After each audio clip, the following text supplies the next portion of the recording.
morning, everyone. Welcome to Salty Sweet Games, where we shenanigan, sob, and smooch our way through tabletop role-playing games. I am one of your hosts, Salty. And I'm Sweet. And these various assorted spices are our friends. Welcome to Masks of Nyarlathotep, our long-running pulp action meets cosmic horror campaign.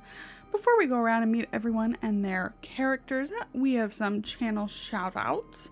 Firstly, a ton of thanks to our sponsors, starting with Roll20, our virtual tabletop of choice, which unites gamers across any distance with easy-to-use tools that you can run straight from your web browser for free. We are part of their Spotlight program, which highlights indie tabletop creators all across the interwebs. Thumbs up. Our anniversary is coming up. It's very exciting. Call of the Netherdeep is out right now. Also exciting, lots of new monsters, some awesome NPCs with lovely artwork. Check it out. That's the Critical Role thing in case you don't know that. It's cool stuff. What else? Dice Envy and Grinding Coffee Co. If you like your shiny math rocks, if you like your soaked energy beans, we have discount links and affiliate codes. Wait, no, affiliate links and discount codes. Nailed it. With both of these awesome companies. So if you'd like to check that out, you may. Thank you to everyone who has subscribed, gifted subs, followed, chatted, lurked, liked, and commented on YouTube. We super appreciate it. Some really lovely comments lately that always make us so happy. What else? If you would like to somehow support us further, there are tip incentives listed down below in the Affect the Game panel, where you can tip or cheer with bits to help out the players. You can give them a reroll. You can have them roll on the Eldritch gift table. We finally got some new stuff on there. And there's also healing them, but they're fine. Don't worry about that. They're fine. Cool. Yeah, that's always appreciated but never expected. You can click on Affect the Game or exclamation tip or just vibe, you know. Last thing, we here at Salty Sweet Games use safety tools, lines, veils, XN and O cards, stars and wishes, and content warnings because while the characters may be put through hell, the players are here to have fun, and they are our priority always. So without further ado, let's meet them, starting with Kienna.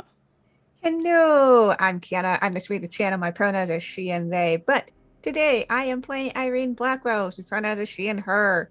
Yeah, hang out with another member of the Fantastic League.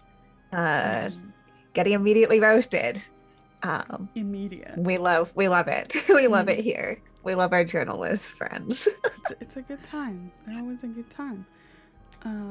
Allie, good morning. Good morning. Hey everybody, it's Allison. I play Ganymede Graves, adventure scientist, formerly the archetypical woman of the age of rationality and progress, now she who surrenders herself to the madness, to fight the madness. Spoilers if you haven't seen last week's episode yet, but last week's episode was the peak of this campaign. It was the pinnacle of the story because we finally reached the point where the loves of Ganymede's life, her aspirational polycule, became a real thing. And we all know that that's what this story has been about from the very beginning. Mm-hmm. So yeah, we're kind of in the denouement, as they say, I think, at this point. Don't you think? Right? No. It's also, it marks a really special moment because finally Allie's dating two of my NPCs at the same time. That's just this campaign. That's a separate achievement from. It's true. So it's impressive. It's really, really impressive. Speaking of impressive, hi, Summer. Me? I'm impressive. Yes. Oh my God, that's yes. so crazy. Hi, it's me, Summer. I use she, her pronouns, and today I'm playing Miss Ava Cowles, who also uses she, her pronouns. And I hate to say that she's more normal than Ganny, and she has telekinesis. She's like more normal.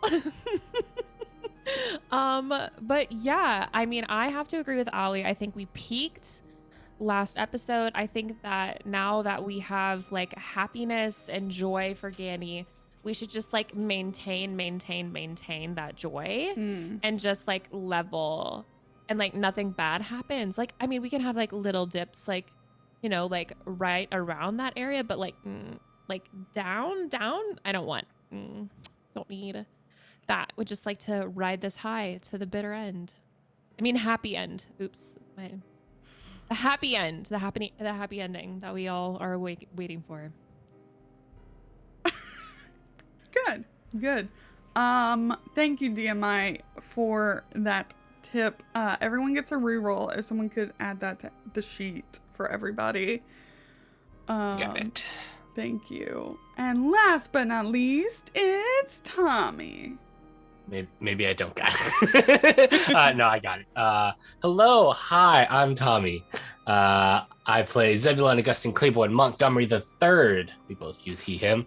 And, oh boy, just at, just casually always getting roasted. And, I don't know, Summer, maybe your true feelings came out at the end there. Maybe that wasn't quite a Freudian slip. Because I'm all for those. Give me those roller coaster drops. Give me that giant tower drop. Let's do it. Bring it on. Yes. Excellent. Good. Wonderful. Wow, we did it. So, if you are joining us for the first time, this motley crew is trying to stop an apocalyptic event from occurring. Their journey started when their good friend Jackson Elias was murdered while he was investigating the infamous Carlisle expedition, the members of which were all formerly presumed dead. Since then, they've uncovered a global conspiracy involving various death cults who all worship different aspects of the same eldritch god. Many names, many forms, but all the same and to one end. This has taken them from Peru to New York to England to Shanghai, Australia, and now to Egypt. The cults were working together to build a machine to tear open the sky, but our heroes stopped that part of the plan. But it ain't that easy. The cults in Africa and perhaps elsewhere are still thriving and preparing for the great ritual on January 14th, 1926, a mere 129 days from now. Last time, the tension in the hotel had reached a peak, but to ensure their loved ones and friends' safety, the investigators agreed to leave Cairo. Omar and the other cultists escorted them to Central Station. On the way, Ganny, John, and Annabelle made their polycule cannon, and Dr. Kafour managed to let the group know about a Dutch archaeologist who was let go by the Clive expedition and is still in the city. And Omar gave Irene Charlie's bookmark. Big yikes. Once their loved ones were safely away, Dr. Kafour somehow created a blinding flash of light, allowing himself and you all to flee. This led to a chase through the streets, construction, even through a riot. Spells were slung, faces were punched, but in the end, you were able to evade the cultists and capture Omar. Mahmoud, your dragoman, reappeared and brought you to the Cairo Bulletin, where you met Nigel Wassif, a member of the League of Extraordinary Journalists, and the very first thing he did was read you for filth. Oh, I crack myself up. It's really astonishing. It's really astonishing. So.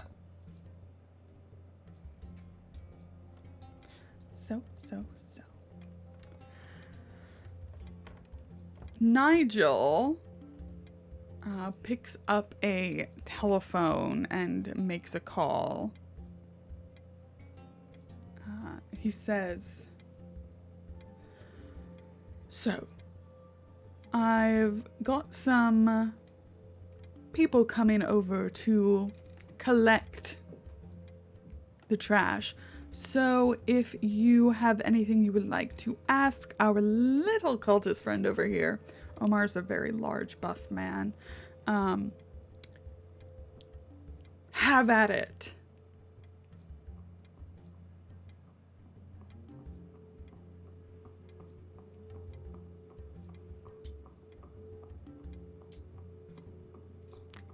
All right. Oh, good. I How thought you were all about- just going to stand there in an embarrassed silence. There's a lot of stuff we could ask him. We've seen a lot of shit, pardon my French, out there with these cultists. It's less of a not knowing what to ask and more figuring out where to start kind of thing. Oh, I could Let's- save you some time if you like, Mr. Claiborne Montgomery. I mean, go right ahead. Are you going to tell us anything? You just see That was Omar. actually going to be my question. You just see Omar not respond. Kienna, you got anything that in that trick book of yours that can, I don't know, help us out in this situation? Ganymede looks down at her fingernails for a moment and says, well, I do have the ability to leave you physically scarred for life, alive, but Maybe not like that. Also more like, you will tell us the truth type thing, you know? unfortunately, I think she cracks a little bit at that point and actually laughs. No, not yet, at least. I'm sorry to say. Nigel, what do you plan to do with Omar? Oh, I have some acquaintances who are going to take him somewhere out in the desert and kill him. It won't ever be safe for myself or Mahmoud here if he lives. In my interactions with the Brotherhood, they are either also scared of or loyal to Al-Shakti to let themselves give away any information about him or whatever it is they're planning. Ganymede kind of casts a sidelong look out of the corner of her eye at Ava when he says that they're just going to kill him, to see what her reaction is. I definitely think that she is startled. I mean, it's so blunt, right? I think you can see her kind of like doing like, is there something else I could suggest that would be safe for them, right? But she has obviously seen cultists in other capacities around the world. And so it's kind of like she's like biting her tongue. She doesn't like it, but it's like, what else do I say? Like, they wouldn't be safe if he was just, I mean, they could imprison him, right? But yeah, I don't know. Hold on.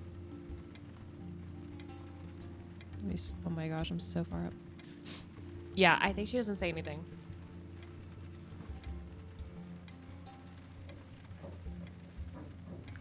So that's what's happening. But until they arrive, you could question me. I do love a good interview.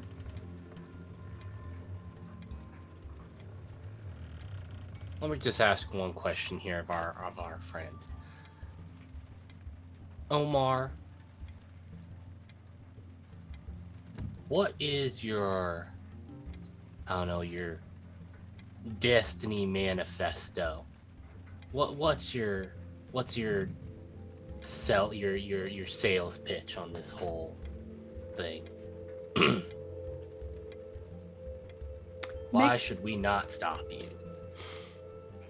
Yeah, make some kind of social Yeah, check. I'm gonna make a persuasion check here. Yeah. We should use the skills that I do. Should use the rules of the book. System. Persuade. Oh my god! Wow, Tommy, what who is are this? you?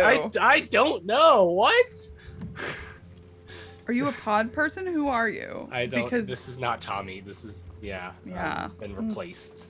I don't know it. So. What do you want, Omar? I saw it, Mal, and I had to sing it. I always have to sing it. It's a deep cut right there. Thank you.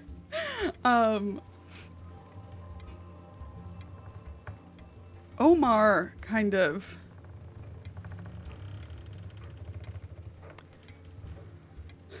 I think realizes that he's not getting out of this either way, and this doesn't betray his like last action as a man of the Brotherhood.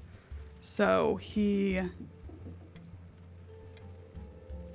kind of closes his eyes and says,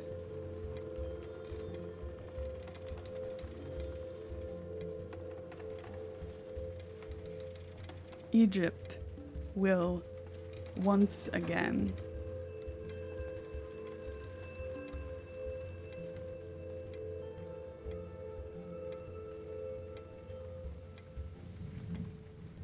be the only place that matters. Egypt and its sands will wash over the entire world, and a new dynasty will begin. And he just closes his eyes and doesn't open them again.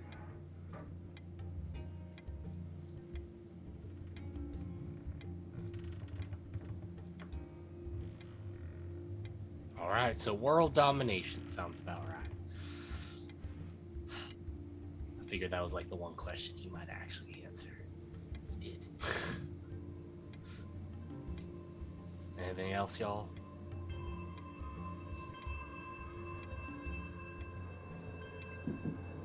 We'd love to know where Charles is, of course.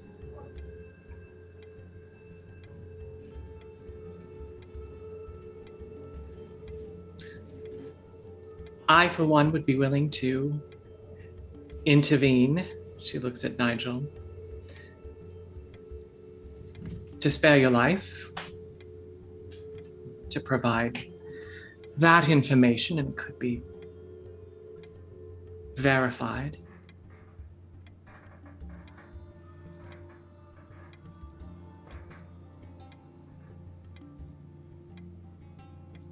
Well, that's all right. I wasn't deeply invested in it anyway. It's kind of either or. I'm fine.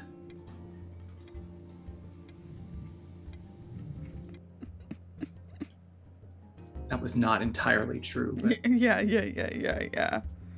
Nigel's just watching all of you, but there's soon a knock at the door, and two figures come in. Nigel gives them instructions, and they're going to take Omar away.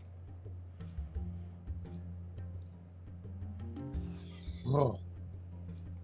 Well, that was a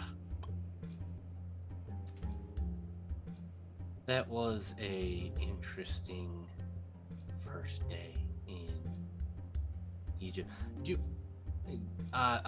Pardon the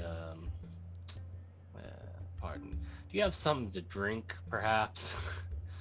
It's been a bit of a day. There's definitely a bar in here. 100%. Do you mind if I? Oh, help yourself. Perfect. Ladies, is there anything you would like? No. thank you, Nozan. fine. Pours one out for himself and looks at Nigel. Nigel would like something.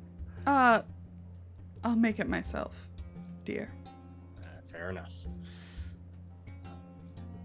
Hopefully he has some whiskey. Oh yeah, sure. Yeah. He's gonna make himself a martini though. Oh, he's classy. Mhm. Classy man. Zeb's just like, I'm gonna pour straight whiskey. Good. So,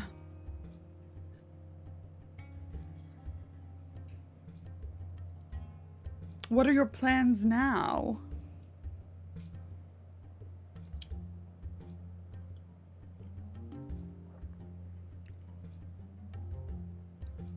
Alright, I guess I'm a bit of the Yes, you're the spokesperson here. spokesman, it seems. Speaking for the group. Well, first of all, we need to figure out where our friend is being held and to go rescue him. I don't know if you are familiar with one Charles Rapp. Oh yes. Yes, yeah, that's right.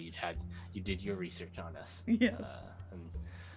Well, I don't know if you had exactly heard, but he kind of up and disappeared from Australia, I think. And somehow ended up here. And we're pretty sure he's being held by the Brotherhood somewhere. And, we need to figure out where.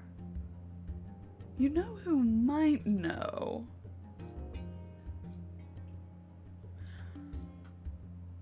Is Agatha.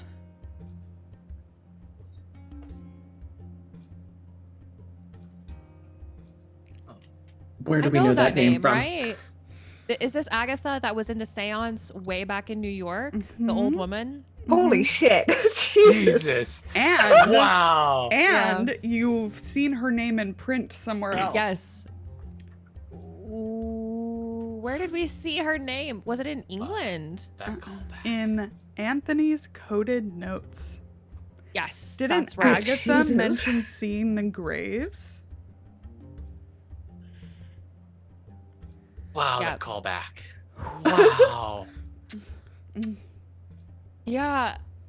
That's so crazy. That was so long ago. It Oh my God. was. Too bad Charles isn't here to remember that. Was that our first episode after It was the we prologue? went yeah, because you weren't here for the Hungry Dead 1923, I think, where Jackson visited everyone. He couldn't find you. Yes. But at the top of New York, yeah, we did that's the when seance. that's when him and Annabelle broke up. Was like right after that seance. Yeah. That's so funny. Yeah. Good times. Good times years ago. 1924. It was like Christmas, New Year's. I meant literal years for us, the Yeah. players. Yeah. So, he says, Agatha Broadmoor is out with the Clive expedition. Where are they now? I think they're in Memphis? What in the world is she doing in the field? Spying, darling. Spying. She has some, some abilities. Very useful ones.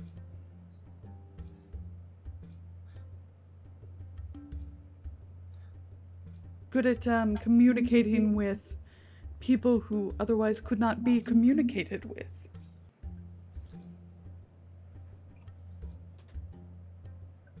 Who is she spying for? Us. So you're going to have to be more specific than that, Nigel, I'm afraid. Us. I think The he's good talking guys. I think he's talking about our lovely friendly group of reporters around the world that are. You were a reporter, weren't you, Zebulon? Were you going to apply for membership at some point? Well, this it's a possibility once this whole shindig is over. Shindig being the apocalypse. Yes, the apocalypse. Yep. Possibility. We'll see. I've got some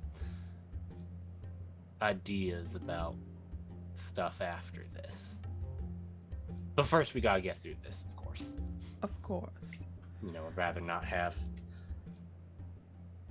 world domination by whatever crazy eldritch being this group manages to drag out of God knows where.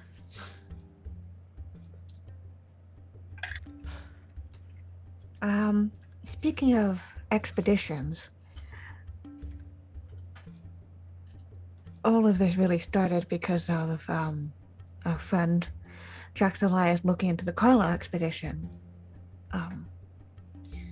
Obviously we know some of the details there, but considering you're a journalist here, I imagine that you know a bit more about what happened there. Well, we know about the more cultish sides of things, but I do know a bit, in fact. And he pulls like a box out of his desk drawer. Mr. Elias visited here when he was in Egypt and wanted more information about them, but he seemed at the time to think he was being followed and never came back. So, the Carlisle expedition. And he opens the box and starts leafing through and pulls out a photograph showing Sir Aubrey, Roger Carlyle, and Dr. Robert Houston, and a woman emerging from a dinner in their honor at the Turf Club 2 days after their arrival in Cairo. It's part of like this article on them. Carlyle is blonde and handsome. Houston is darker and plumper than when you saw him, with a somewhat worried smile. Sir Aubrey is much older looking, white-haired, tall, distinguished, and the woman, Hypatia Masters, is auburn-haired and beautifully gowned. There's another woman in the background, unidentified, slightly out of focus, though you also see Jack Brady in the background, unidentified but in focus.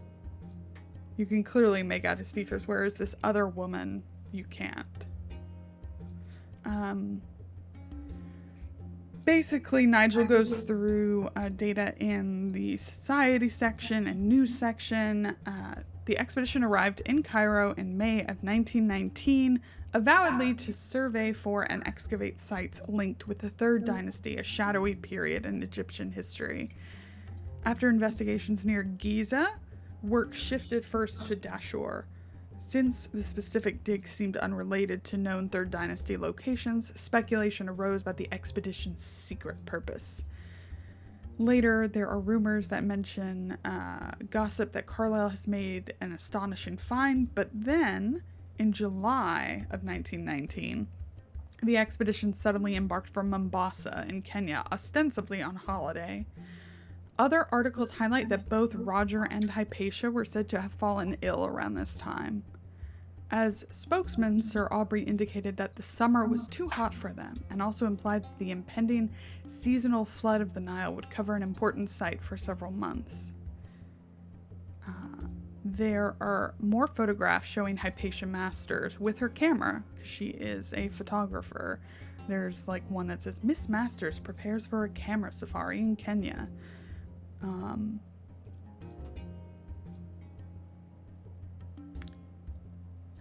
So that is the gist of what he gives all of you. Ganymede points on the photo to Hypatia Masters and says, what do you know about this one? Any idea of her whereabouts currently? Well, you see, it's very interesting. He points down at the paper, and you can see kind of in the background, but still you can make it out, a calendar page that says May, but the article is dated from July, when they first arrived in Kenya. Yeah. Nigel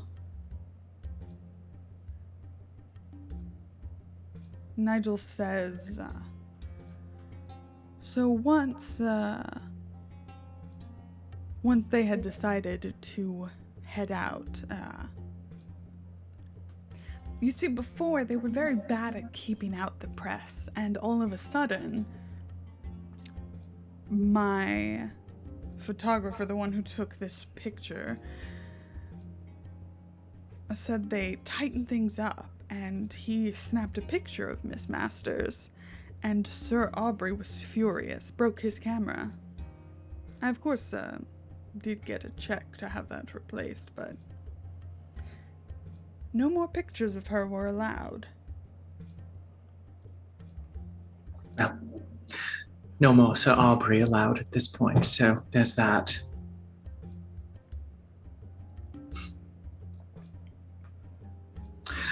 I point to the woman in the blurred background. And her. Is she the one that Mr. Brady referred to as Moeru? Seems likely.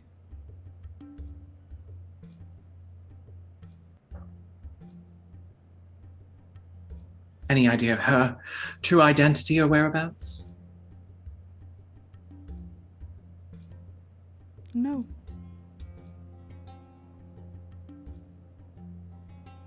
And just to clarify, the pictures, oh no, I got it right.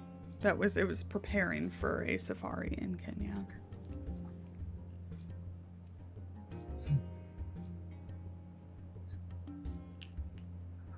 I'm curious to know if you have thoughts about who might have taken the mummy from the Clive expedition's original site, what they might have wanted with it.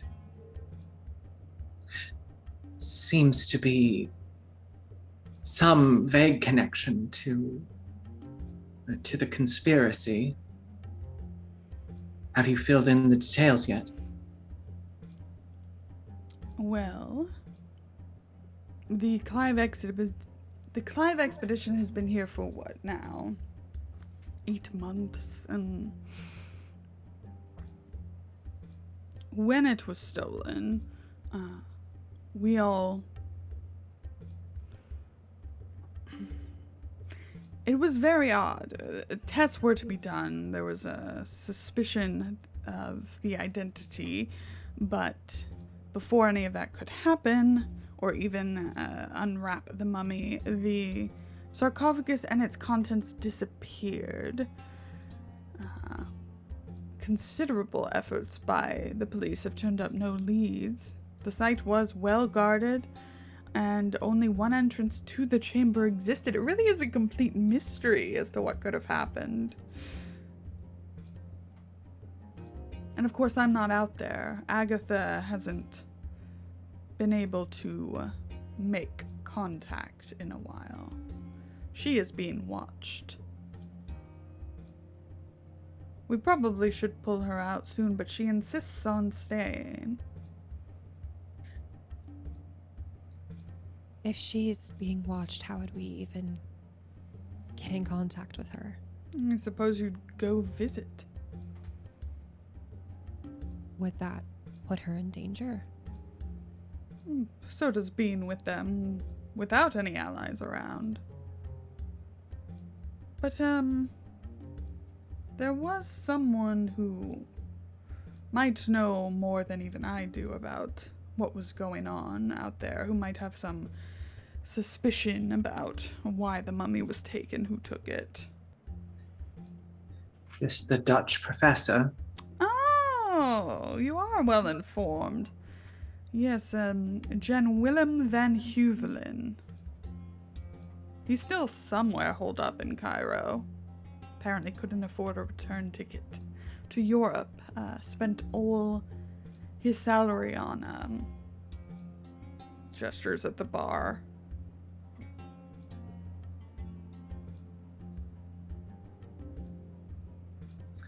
But you're unsure of his whereabouts at this point. I could find out, and he speaks to Mahmoud in Arabic back and forth. And then 2 days. 2 days.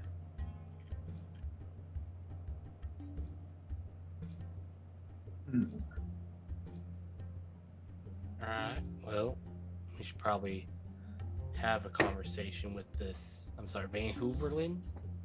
Yes. Yes. Probably have a conversation with him before heading out there. And I mean, we've got the esteemed Ganymede Graves here. I'm sure it wouldn't be too much of a stretch to say that you were quite interested in seeing what was going on out there, as an excuse to head out to the Clive expedition. Is there anything else you could tell us about the Clive expedition? It seems like a lot of our roads are pointing that way, which means we're probably heading out there. Let's see. Oh, who's all out there? Well, there's Dr. Henry Clive, who it is named after. An excellent archaeologist by all accounts. Does Ganymede know the name? Yeah, By any chance? I think so. He's 58. So I think it makes sense she would have known of him. He, I think, like, just facts, right? They had the, what is it called? It's like Who's Who or something like that in England. And you know that he maybe he did some lectures or something that you're at Oxford, and he kind of has this affect of being a nobleman, like an aristocrat, but is actually like a commoner from Yorkshire, which all those Oxford kids would have sniffed out. Terrible. There's also Martin Winfield. He's the second son of a British member of Parliament. Agatha, of course. James Gardner.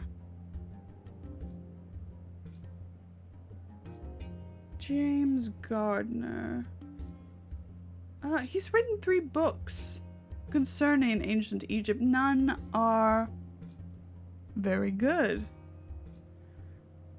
But he has some interesting theories, however.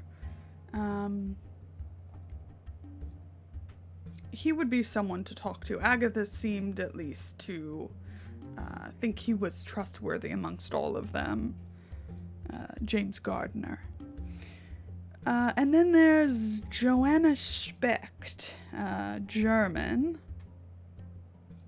A formidable ability to sight-read hieroglyphics, uncannily good with codes and ciphers of all kinds.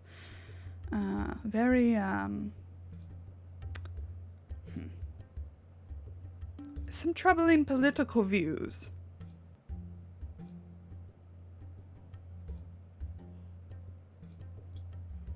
We just had to find a way to drag the Nazis into all this, didn't we? Yes. Punch them. Always give a good opportunity. She's probably blonde and tall and gorgeous, isn't she? I'm looking at her picture right now. I'm gonna have to kick her ass. Yeah, probably. So that's a rundown of the Clive expedition, and of course Mr. Van Huvelen.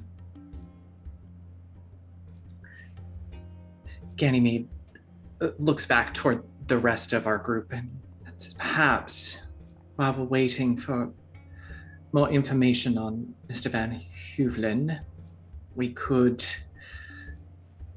seek out that merchant. What was his name, Irene? We were looking for. Oh God. Did you go to Sorry. my notes? No, Sorry. it's all good. Trying to keep track of any of the fucking people that are in this game. So Uh, many. Handouts, please. Oh. Handout. It's Yeah. Faraz Najjar. Thank you. You're welcome. Yes. We have so many, Lauren. Yeah. We have No, so I have many like a handouts. whole page of just NPCs. Ah. Yes, actually. I think at the mention of the name, he sends Mahmood off to grab something, and when he comes back, actually, let's go over to the map overlay because we've got an article. Is everyone excited for an article? Woo articles. Always love a good article. Here you go. If somebody wants to read it aloud, this is from 1919. But Nigel has an encyclopedic memory, it seems.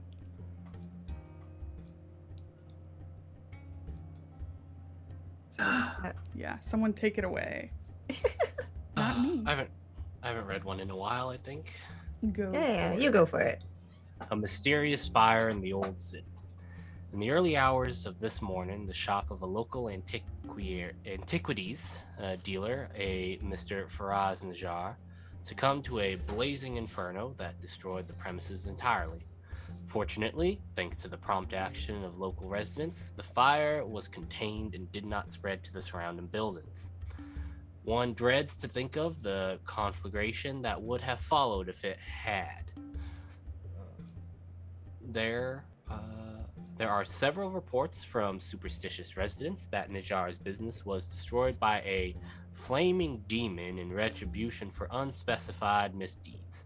Although they have not yet fully ruled out that the fire was set deliberately, the police have assured the bulletin that it was most likely the result of carelessness on the part of Mr. Najjar and no doubt involved an unattended oil lamp, as these things so often do.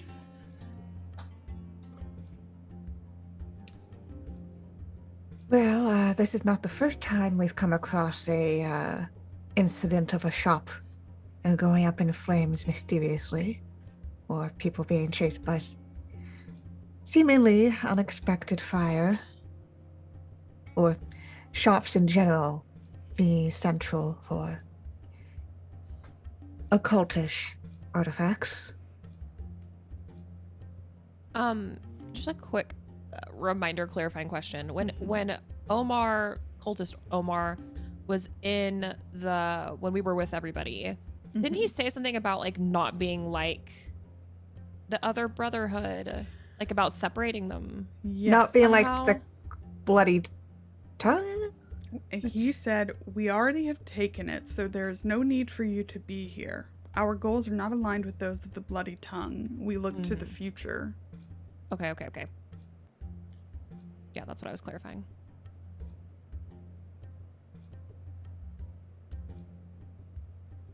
I think that's the first time that we've heard a cultist directly reference another cult by name. Which is, I don't know why that was like so jarring to me. And also to be like, we're not like them. Yeah, I think was really interesting too. Yeah, let's see. That's what all the other cultists said. We're not like that. We're not like those other cultists. We're not like those other cultists. Cool Like cultists. those other We're like the cool So- cultists. Yeah, to be fair, they generally throw each other under the bus when they're trying to like be like, "Hey, come join us." We're But no, not this is the like first other time that they've been cultists. like actively like, we are not with this other branch, which is interesting.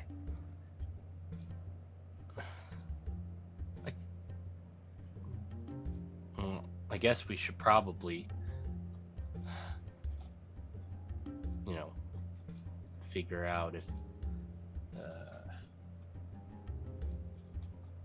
Mr. Farad set up shop anywhere else. Did we ask that question? Why do I have the question? Did we Yeah, ask that question before? Yeah. I think Dr. Kafour said That's that right. it would be he would be registered somewhere, so either asking at the police, or you have a dragoman who could probably figure it out, like, without going to the police. That's right. Should probably figure out if he's got another business registered somewhere, or perhaps his address. Mahmoud says, I can do that. My man. By the way, have you met Dr. Kafour before? Are you in like any sort of I guess acquaintanceship with him? He seemed like someone that might be interesting to know.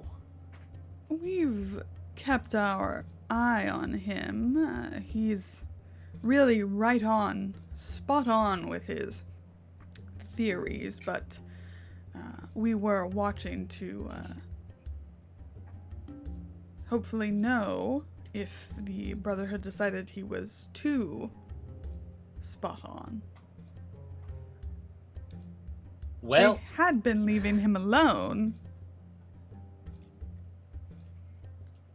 He just smiles wryly at all of you. You may, if you have, like, I'm not sure how far your resources extend, but that may be a man that you want to find, because I think the Brotherhood has decided he's gotten a little too close. He was actually with us before our little stroll through the city, and he's the reason we were able to get away, and we don't know where he went.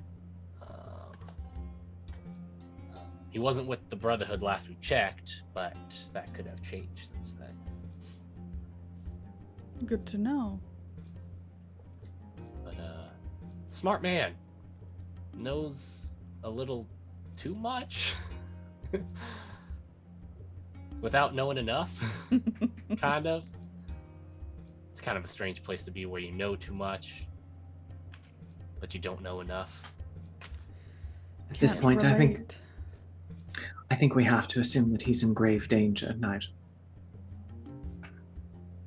All right, well, I'll send out some little birds. I'm sure we can find out where he is. He's a clever man and more resourceful than one would first think. Yeah, we also learned that as well.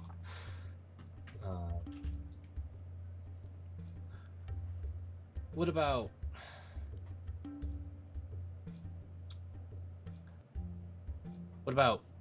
you? And I mean, I certainly don't want to take too much advantage of you, and without something in return. But he, for some reason, finds that very funny. He giggles to himself. All right. I mean, I'm assuming if you're part of the same group as our other friends, that you definitely do not want a cult bringing about an age of whatever darkness they're trying to bring about. But what's sort of your whole thing going on here? Like, you seem to have people, quite a few people, and I don't know how involved you are currently with this. Are you trying to stay kind of a little detached from the situation, or are you like right there in it? I'm doing my job and helping where I can.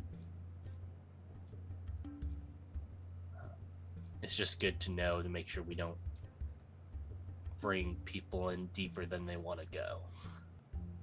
It's a little this stuff gets bad real fast, we have learned.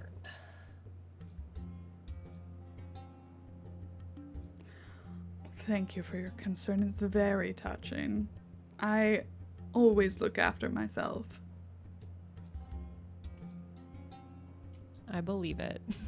Yeah, I believe it 100%. I believe it 100%. Like I might be more scared of Nigel than I am of like the cultists. You right should now. be. Is there anything else? Any other tidbits I can give you? Anything you want to know before you, Well, I do have a place where you could all shack up for the evening. Probably better than heading right back to Shepard's. You can at least stay there tonight. Maybe tomorrow if I am feeling generous. Yeah, I feel if we stay here any longer, we should probably find somewhere a little bit less descript. But he looks around. I think we all, would love to take you up on that offer of a place to stay tonight.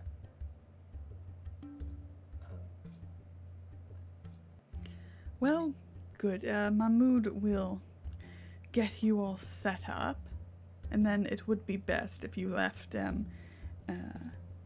sunup.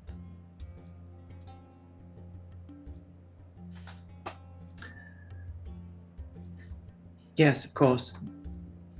One last thing, Nigel. Does the name Zara Shafiq mean anything to you?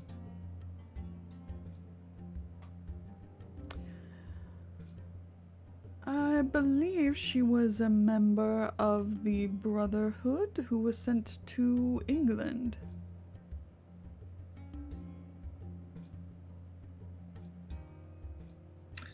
If you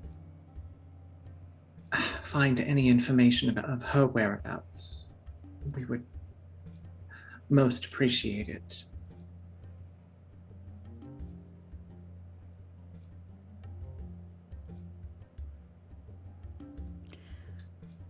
Well, good night then. He shoos you out. Yes. Zeb's like thinking, like about like thinking, and was like, but it kind of gets chewed out. All right. So you all sleep. Is there anything you want to do before Tuesday, September 8th begins?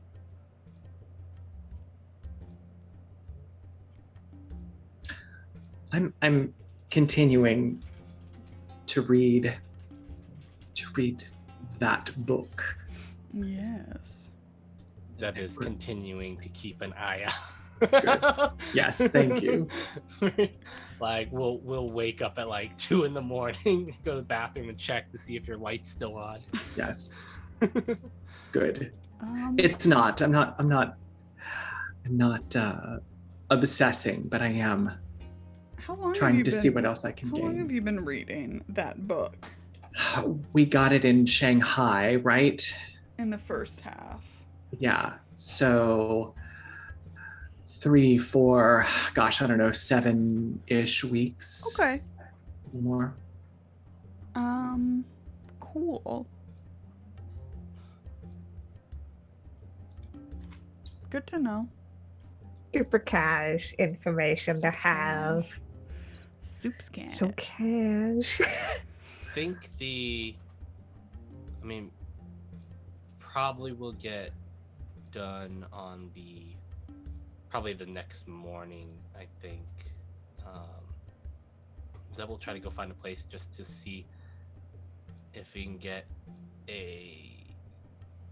because did you say that the Darrington has a telegram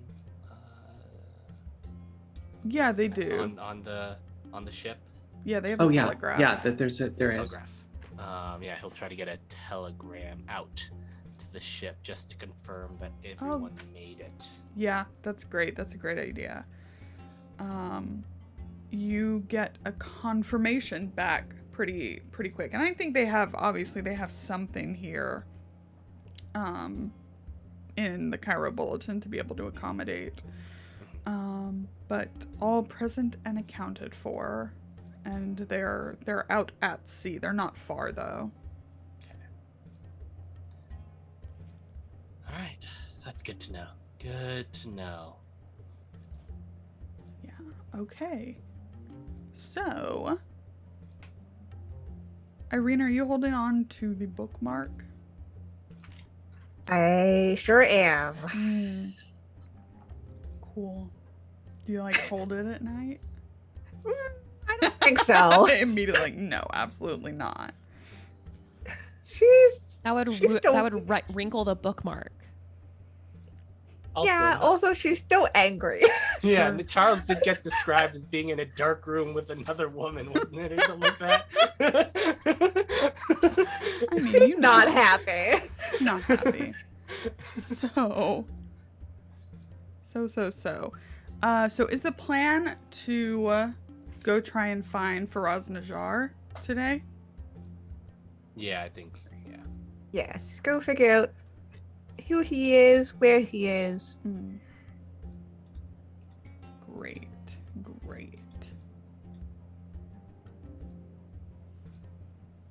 Okay. Good. Let's see. Do. Got it. That is 6 on the map. So you're going deep into the old city today.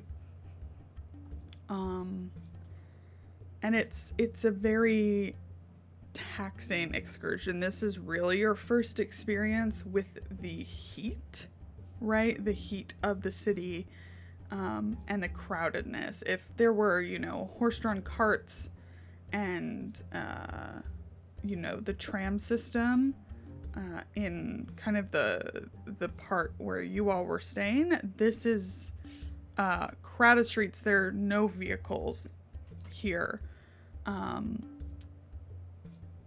and it's difficult to navigate. Lots of talking, lots of even music as you move through. So it takes quite a while, but Mahmoud is very, very skilled. So eventually, toward the mid-afternoon, maybe even the late afternoon actually, in the midst of a dozen pottery shops is a door and window clearly marked Faraz Najjar in Arabic, curios in English, and Magasin des Antiquités in French. Yeah, sure. Several stories of tenements tower above. And you can see from outside, it is just packed full of merchandise in there. And you can see one figure inside.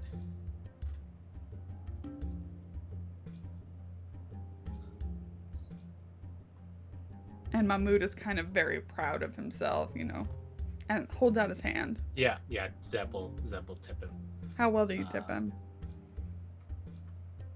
Like, you giving him Egyptian pounds, or are you giving him, like, the change? What's the pounds? The pounds. Zeb probably tips him pretty well. I don't know. Is like £2 a good tip? I don't know. I don't know currency. You give him £2? I think that's where Zeb starts and then sees Mahmoud's reaction to it. Make a psychology check. Zeb's not super familiar. Is it psychology? You have just insulted him so egregiously. That gives him like a few more pounds. Yeah, there we go. Of course, I 99. He, it disappears. He crumples it and it disappears. And he says, "I'll be back later." And he's gone.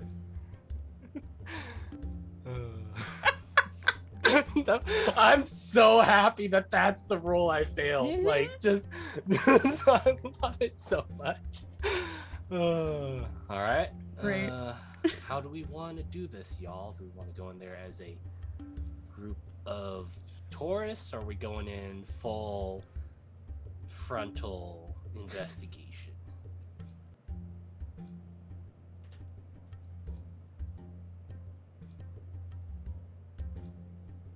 Looks around at the group.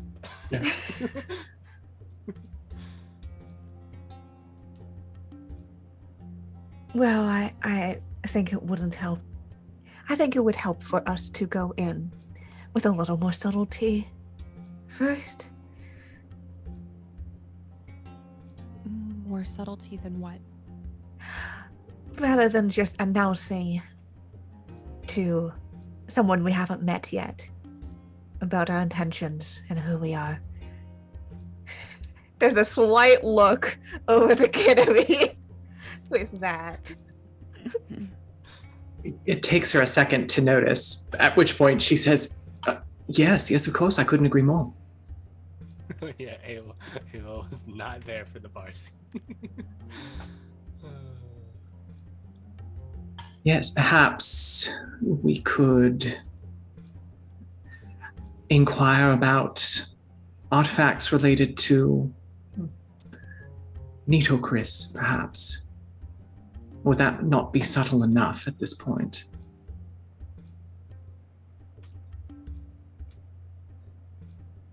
You know, I'd also sure like to get his opinion on what happened that day that his shop burned down. That article didn't really give too much insight into his sort of side of things. Yeah, that's quite true.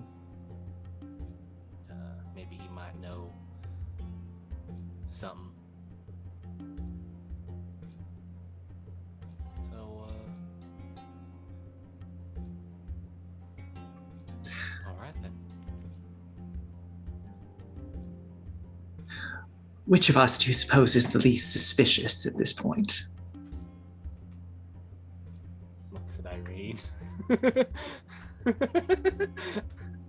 I mean, really, honestly, anyone other than Ganymede and maybe Zeb. And as you've looked, yeah, go ahead. Irene actually looks over at Ava. Yeah, as you look at Irene, Ganymede's looking at Ava too, and then she looks back at you, Zeb, and says, "Perhaps we should let them do the talking for now." That works for me. Okay. Very Those well, people then. that don't have any official charisma skills whatsoever. I love it. Let's do it. I mean, I'm also sitting here like Zeb's got pretty decent I'm sure it won't be relevant, so It's fine. let's just go in, you know? It's not like Zeb can't Just jump go in if he in. needs to, right? Like, Of course, Yeah. of course. So, Got something. Yeah, I think Irene will kind of hook arms with Ava as they head in. as you head inside, you see again it's packed in here. Though you don't see really anything of occult or mythos nature, Ganymede. It's really more like souvenirs. And the man you see, I'm gonna show everyone, is in his mid-40s, portly and badly scarred on one side of his face, which you can probably guess what that is from. He wears a traditional jalaba and a turban, and is very happy to see you as you walk in. Very kind of gracious. Welcome, and starts to treat you like you are just customers in his shop. Though he does tend to kind of keep the scarred side of his face away from you.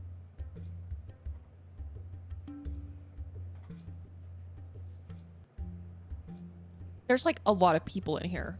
It's actually packed with people. No, it's packed with stuff. Okay. I was like, I want to talk. I want to make sure that we're not just hey, what's going on here? you heard about cultist shit? Is this on this? Is this the same site as the fire? No. Like, is the okay? No, that was the Street of Jackals, and Right, okay. I think Mahmoud would have told you this is the Street of Potters. Okay, cool. Yeah, I think this is the first thing like this that Ava has done. Yeah, So she's just kind of like really holding on to Irene. sure. I think she kind of like leans in and she's like, "How do you even start to talk about this?" Oh, well, and she'll just kind of look over. Thank you for, well, welcome. It's our first time in the city here, actually. And Yeah. you decided to visit me. That is a great yes. honor. We, heard great things, though we also heard about what happened to your, shop. Unfortunate. Yes, but it We were- was a long time ago. And I have rebuilt better than ever. Bigger and better, as they say in America. You're not wrong. Please, I have many magnificent and ancient wares for you to look at. What would you recommend us to view first? There's so much in here. Yeah, he'll take you. Let me see. What's they're Is just it like mostly like knickknacks? yes, it's like statues of trinkets? like Yeah. cats, right? Yeah, It's like busts of kind of generic looking, like very gift ancient shop Egypt- vibes, Yes, right? very gift shop vibes. All which looks is, newly made too. Like none of this is Yeah. like old. No, I think there's like there might be some stuff that's older like that, Okay. but nothing like Ganymede Okay. at least knows like there's nothing valuable in here. Right. I mean, like, you can kind of tell when stuff is like gift shop vibes, Yeah. though. Like, if it's mass produced, Yeah. right? And I think, like, Ava would obviously like walk with Irene and like kind of like look at everything. And then I think kind of just say, I was actually wondering if you had anything with a bit more maybe historical significance, maybe something that you wouldn't keep out on the main floor. Ah, you have a keen mind, and he goes over to a case, and there is a scimitar in it. It kind of behind the desk, he unlocks it and everything, and it's beautiful. But again, well, at least he'll Ganymede. Again, not old, lovely, like, and not bad quality necessarily, but nothing special. But he goes into a story about like how he came across it. He's a great salesman. Yeah. Yeah, I think Ava kind of laughs and just kind of says, I don't know if this would quite fit in my home. Ah, yes, it's he kind of like is like a little embarrassed, like I think she like thinks it's beautiful, right? But she's Yeah. like, I can't imagine carrying a scimitar. Like she's like picturing like if I really did buy this right now, Yeah. like wrapping it up, taking it on a boat, taking it back to Australia, like hanging it on my wall, like among all of her father's like scientific things. Like it's Yeah. just so like it's comical to her, right? yeah. Outside of the scope of like what we're doing here. But yeah, that's really kind of the main thing. There Yeah. is a curtained off area, which you assume are living quarters. Yeah.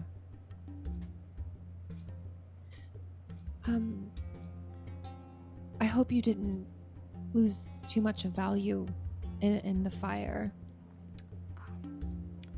I kept my life. For that, I am very grateful.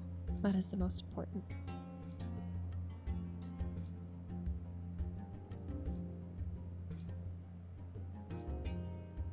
Yeah, and he'll go about like showing you the different things Yeah. in here, but he certainly is not suspicious of anything so far.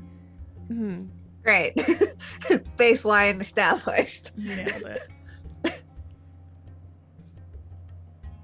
Ugh. I think Zeb, also does we all entered as a group, right? But we're kind of letting and Irene sort of take the lead. But I think Zeb is legitimately actually also looking around for something to like maybe take home as well. Yeah. Right? For he's looking for something for was it Ruth? No, Grace. Looking for something for Grace, and maybe for like his parents. Yeah. You know, there are like, I had this when I was a kid. I had like, you know, like an obelisk that was like a paperweight, really. Because I thought Egypt was really cool, and it is. Like, so there are things like there are little cat statues made. Like, there's one that's made of, like a green stone that kind of stands out to you as being really pretty. Yeah. So Zeb will find a few things to purchase with the money with the Jackson Elias estate money. Hey. It's for a purpose. Yeah. And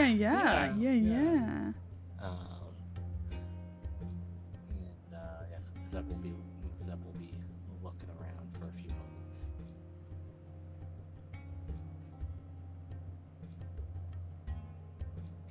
My brain's just like, how do I segue this I don't into know, a but I'm conversation? gonna wrap I'm up your gonna- stuff.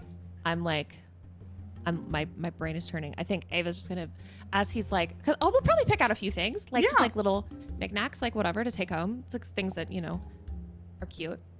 And I think, I think Ava's just gonna say, you know, my father always said that fire was very symbolic. Although I think that throughout history and depending on where you're from, it can symbolize different things. Because, you know, the Greeks thought that fire was symbolic of man's relationship with the gods.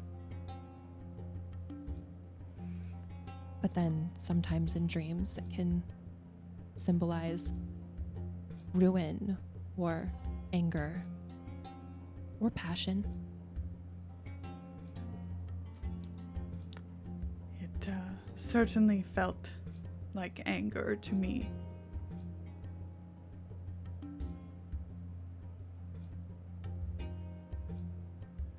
I can understand that. Also gave you a fresh start of sorts. Your shop is beautiful.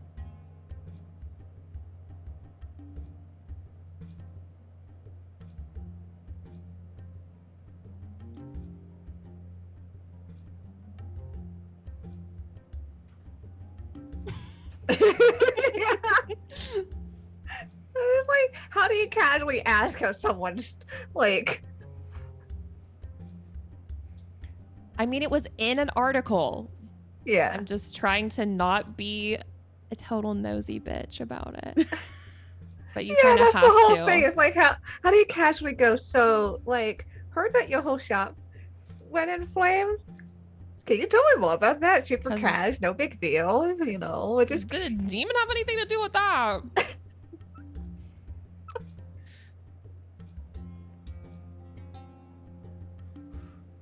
actually, and Irene will kind of look sympathetically. There was a time where Franz and I were almost caught up in a fire of our own. Actually, in a shop, it was quite terrifying. So I can only imagine when it's your livelihood, how it could be.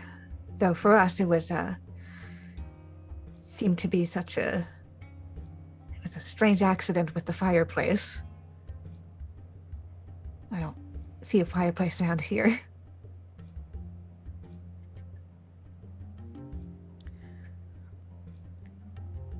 It was no accident. He kind of like, you know, like bristles. Oh. Was no oil lamp. Sorry to hear that. What? Did they catch those responsible?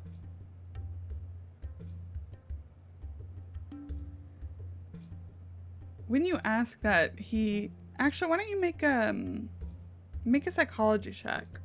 Okay. I'll use a reroll. I think I have one. Okay. Worth.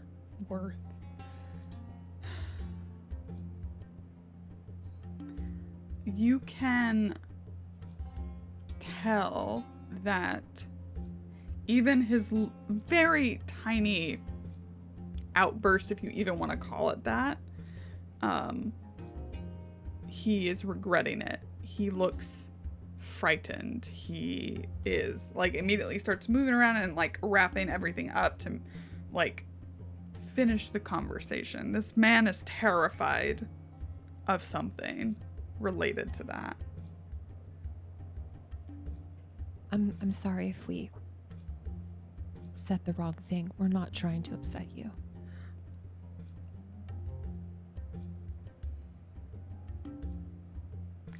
Well, if there's nothing else, if you would like recommendations for other shops on the Street of Potters, I can certainly give them to you, but it is almost time for me to head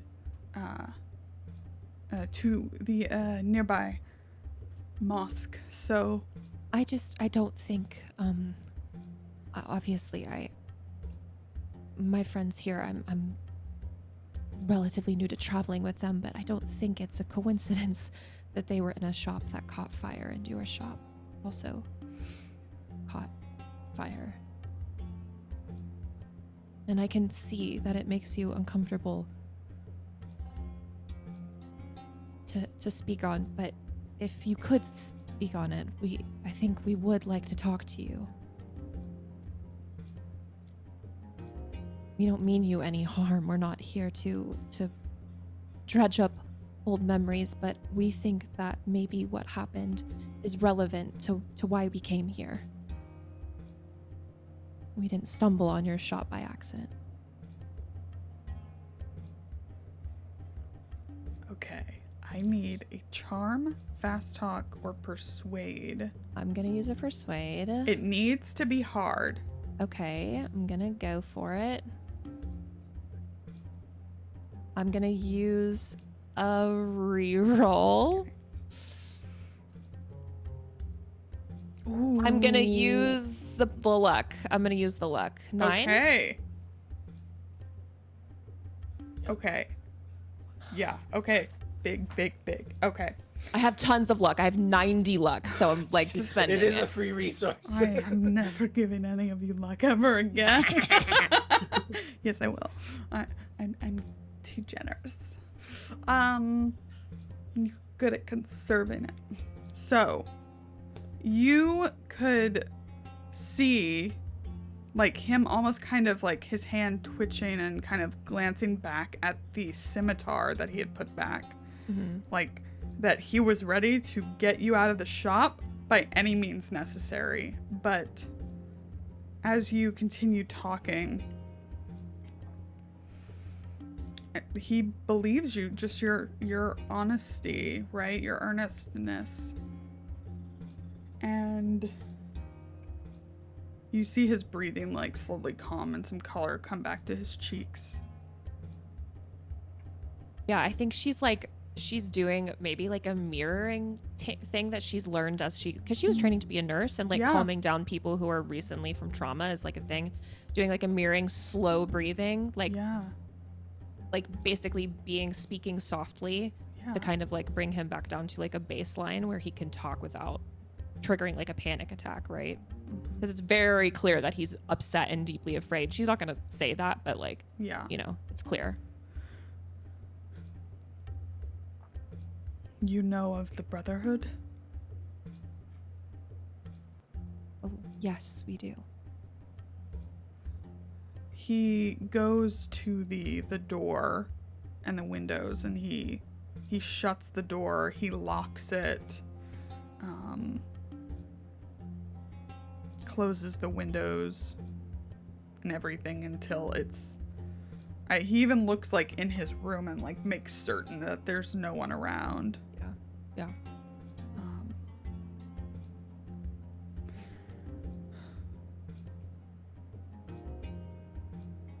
They were behind the fire, if you can call it that. It was more like the living, breathing being. When it appeared, seemingly out of nowhere, I wanted to run. It was like there were multiple and then one, but it was like I was bewitched, entranced, and I couldn't, and it just came toward my face, and I couldn't move. Did this, and when I next gained consciousness, I was outside on the ground and the shop was gone.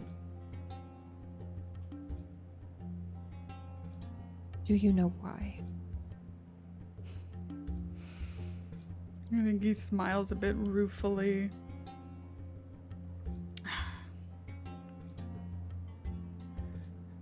Was because of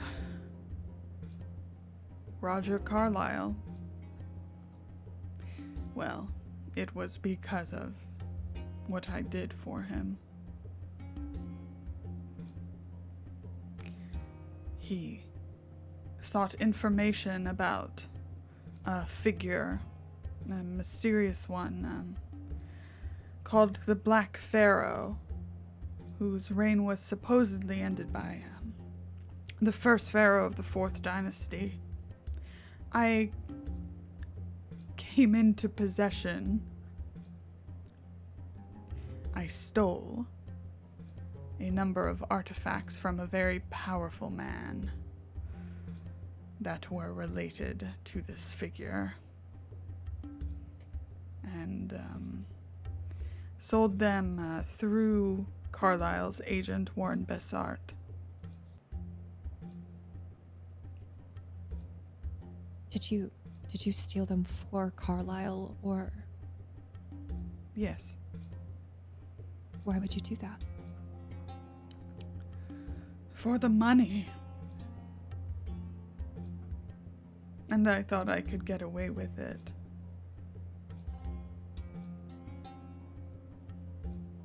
I have not seen Warren Bessart since I made the handoff of the items.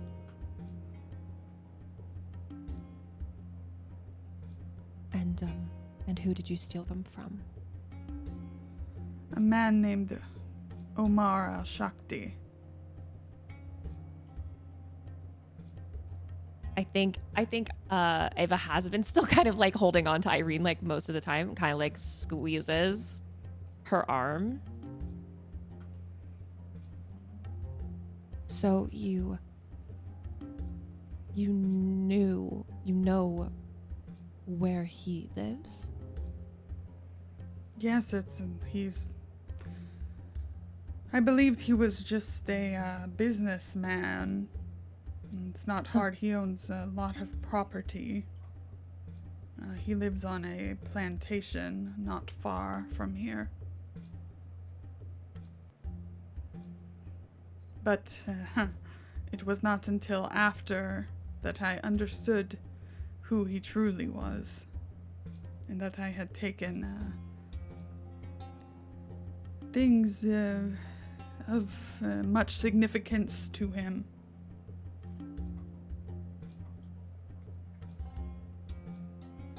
I'm so sorry.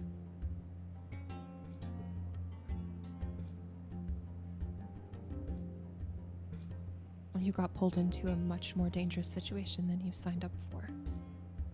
And there was no way of knowing.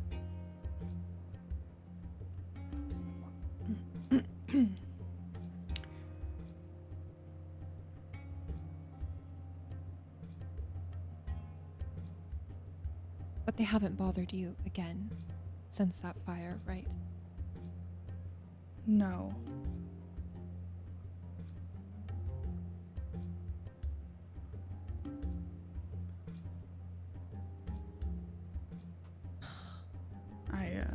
no longer traffic in such things.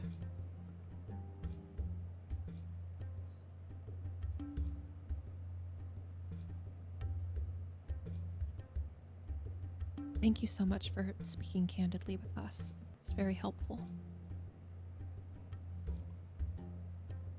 I only guess the last thing I could think to ask is what were the items? If you could describe them. My friend here is a wonderful artist and could possibly draw them. Certainly. It might be relevant. Grabs notebook. There was a scroll. I believe it had something to do with an entrance to a hidden room in some pyramid. I do not know which one. Where the Black Pharaoh was supposedly entombed. There was a bust of the Black Pharaoh, which sounds familiar because you saw a bust of the Black Pharaoh in Miser House. There was a small drum with odd symbols on it, a tambour.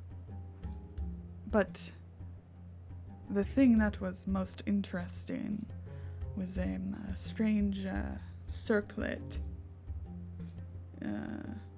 with a large zircon, said to be some sort of crown, a key to triumph over death.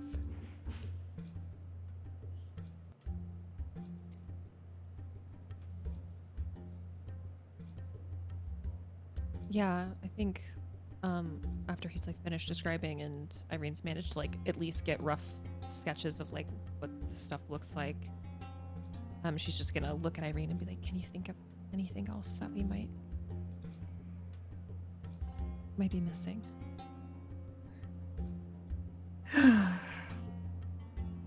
Not particularly that. The fact that the fire came in the form of a being, that is fairly similar to what we heard and witnessed.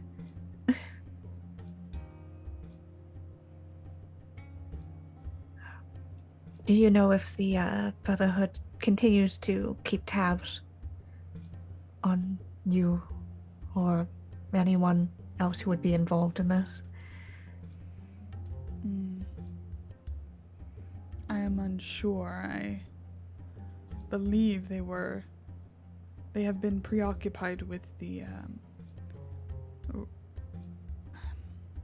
I believe the mummy that was stolen from the Clive expedition, that they are involved somehow.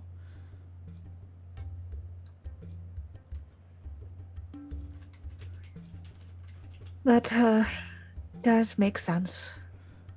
I've also heard perhaps a more troubling rumor.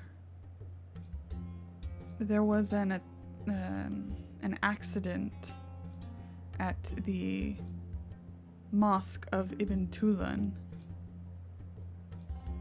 Part of the building collapsed.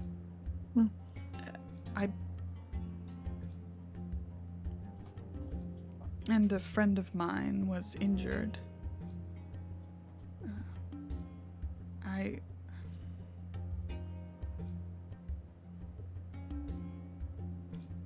He had confided to me that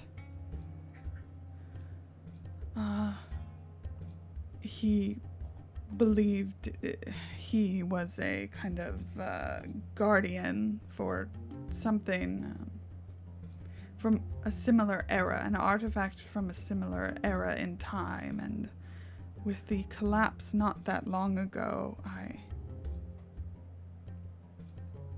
I just have a feeling they maybe were involved.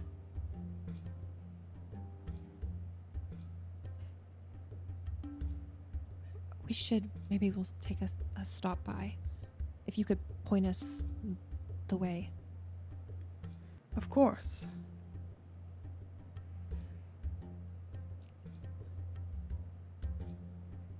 And thank you again for all of your help. This really does make things much easier on us. Gives us direction. He kind of smiles a bit, and if you'll allow him, he just kind of brings a hand to your cheek. Mm. Well, I am glad I can be of help, if only so you don't end up like me. It is our intention to hopefully eradicate this cult so that they won't hurt anyone ever again.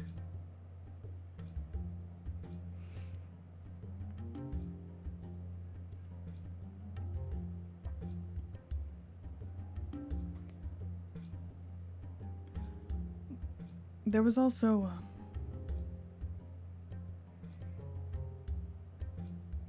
a woman named Nuri. She lives in the town of El Wasta. It's only a few miles southeast of the pyramid at Meidum.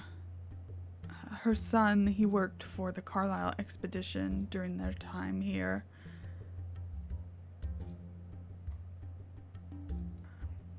Don't know if she can help you with anything, but she is a wise woman.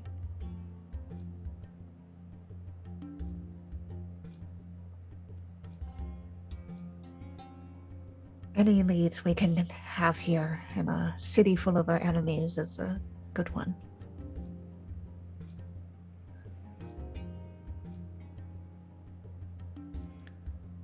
Well, good luck. Thank you for your time and the items. They're lovely.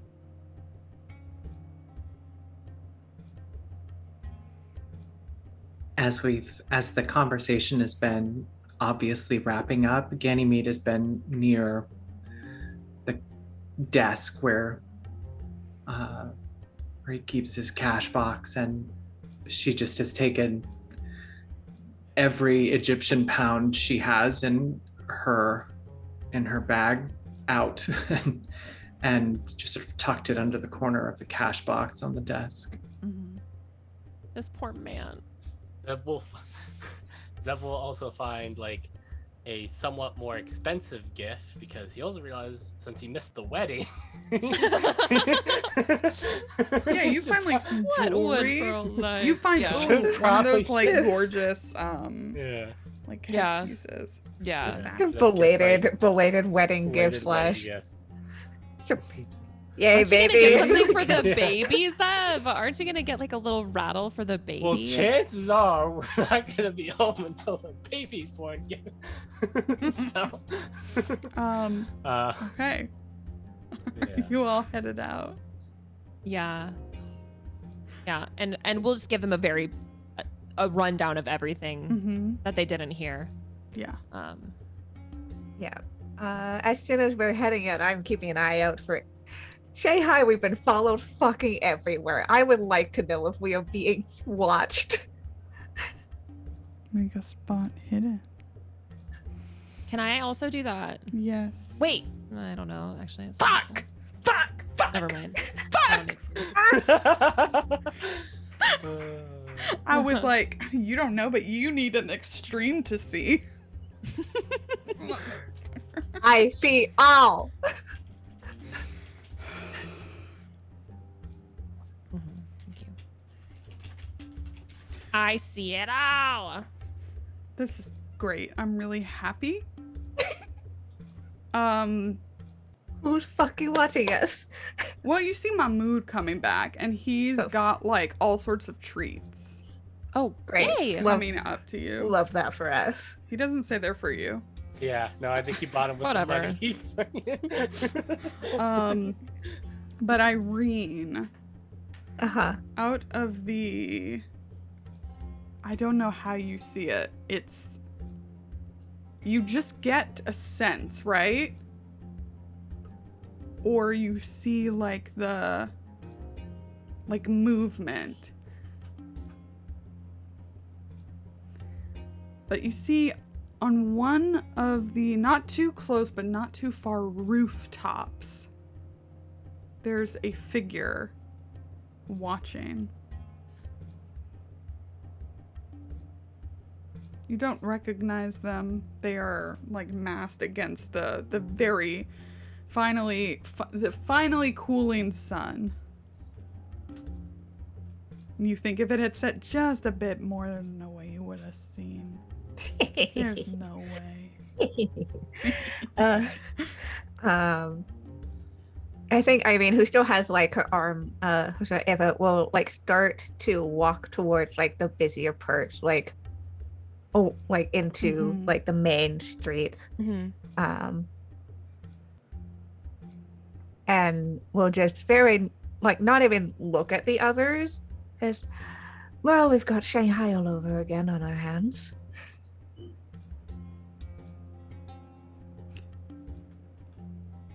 Ava doesn't know what that means. Yeah, she looks confused. Yeah. We've got a volcano. We've got fish people. We've got. What do we got? What do we got? What do we got? We Jen got Brady. something. Yeah. Just eyes forward. There's someone watching us.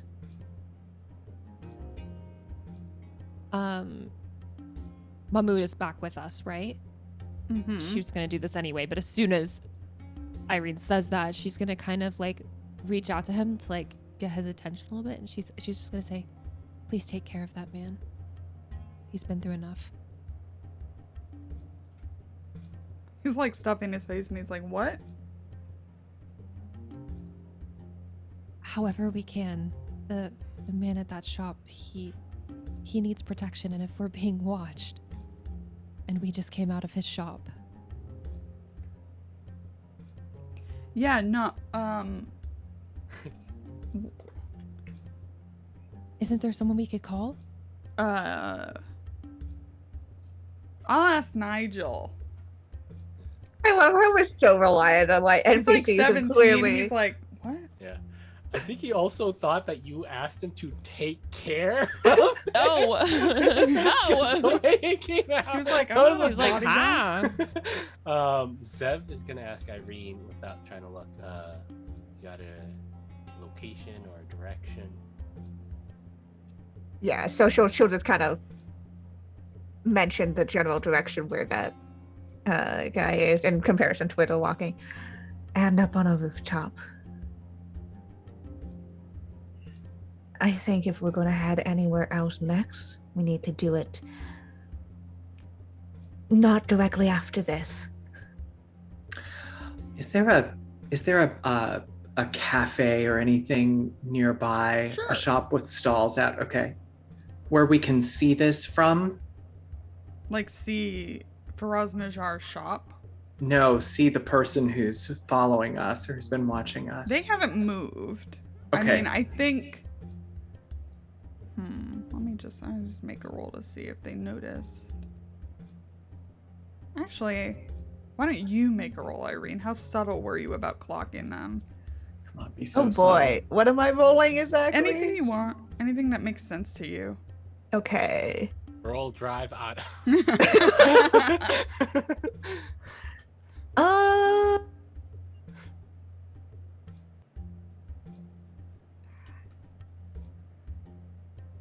I mean, the thing that makes sense would be something like stealth, or Sure. not my greatest stat, but like what else would it be?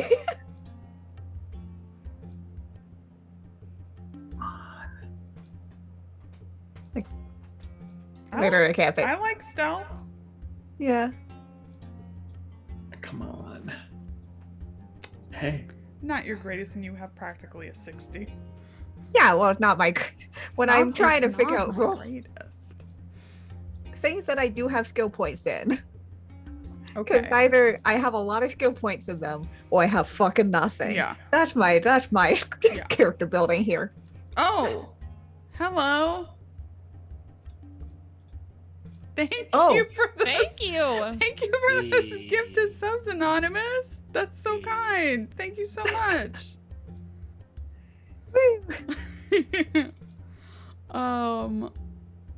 Wow.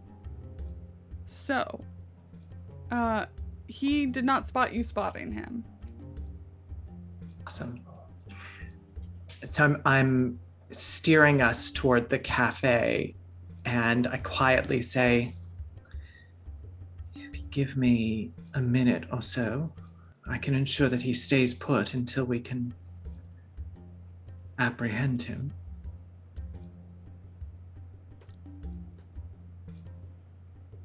That depends on if we want to try to apprehend or just lose tail. Well, in the interest of our friend back in the shop, perhaps it might be better if he doesn't have the opportunity to share where he's seen us coming out of.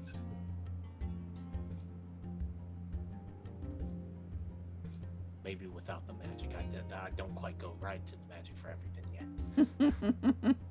But this sounds like a better plan, actually.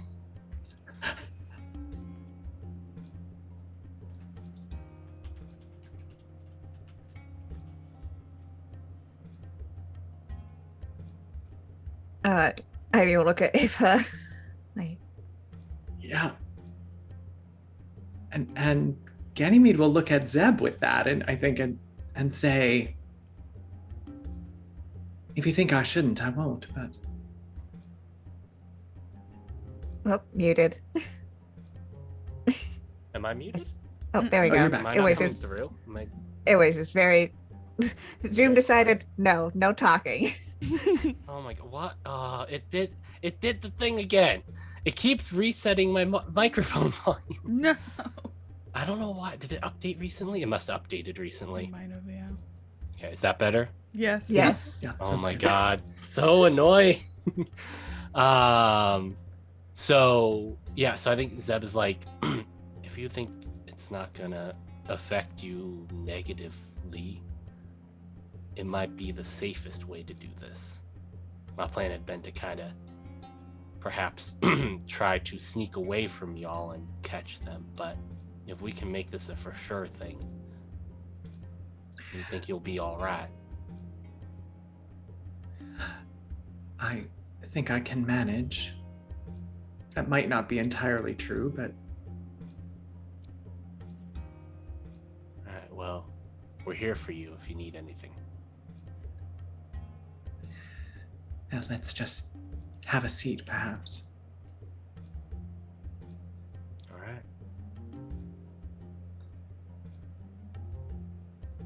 And I will, as much out of the corner of my eye as I can. I think I need to see the spot. I want to try to cast the barrier of Noctith. Mm-hmm. In that it's that same sphere, right, that was in the volcano. So I'm wondering if I can just cast it in a way that he's sort of, whoever's watching us is sort of standing at the bottom of the sphere and is trapped inside it. Yeah, that makes sense to me. Yeah. Okay. I have 12 magic points right now. Uh-huh. And I will, I'll dump, Doesn't it cost you sanity? yes, it does. Oh, I thought this was some other spell. I know. didn't realize this was this spell. Yeah, it does cost me a little sanity. It's just a little. I'm sure it'll be fine. I am not going to let this shopkeeper take any more risk. The poor guy has got to be protected. We've had a lot of innocent NPCs die because we've interacted with them. Let's not. Who? You could put a bubble around his shop, but he would be trapped in his own shop. And it doesn't last forever. It only lasts Yeah. for a set number of hours, But that Um, might be enough for us to get protection. It might. I'm just saying it would potentially be easier than you having to put a bubble around this person distantly on a roof. Do we think we could get up there and actually take him? That's what I've got in mind here is let's put the bubble around him and then we'll go get him. But could we turn it around to sneak away and then follow him? Because if we bubble him, that's fucked too. But we could potentially, if we could sneak away and slip into the crowd, We know where he is. We could reverse Uno card him. I don't know. I feel like I got a This is shirt. why you're here, Awa. Anything's possible. Anything's possible. I'm just saying. It's like, whatever. Once we've sat down, I'm gonna start casting. Yeah. Does Awa mention this idea perhaps then? I mean, I think around on him. Yeah, I think she would just say quietly, like as they're sitting down, like, if we trap him, then there's no way that we can follow him back to wherever he goes. And Zeb sort of leans and like does the interested look, and that's actually a pretty damn good idea. It could. Oh, it's the for sure thing versus the thing that like the Would be high harder risk, to high do. reward. Yeah, It sounds so interesting. but it would be fun to follow him. Be really What do you fucking hard considering it took me an extreme to spot him in the first place. But now we know where he is. It's just about slipping away. She's at a distance. Not impossible to do. If We even one of could- us could slip away from Yeah, the group one of us. unnoticed.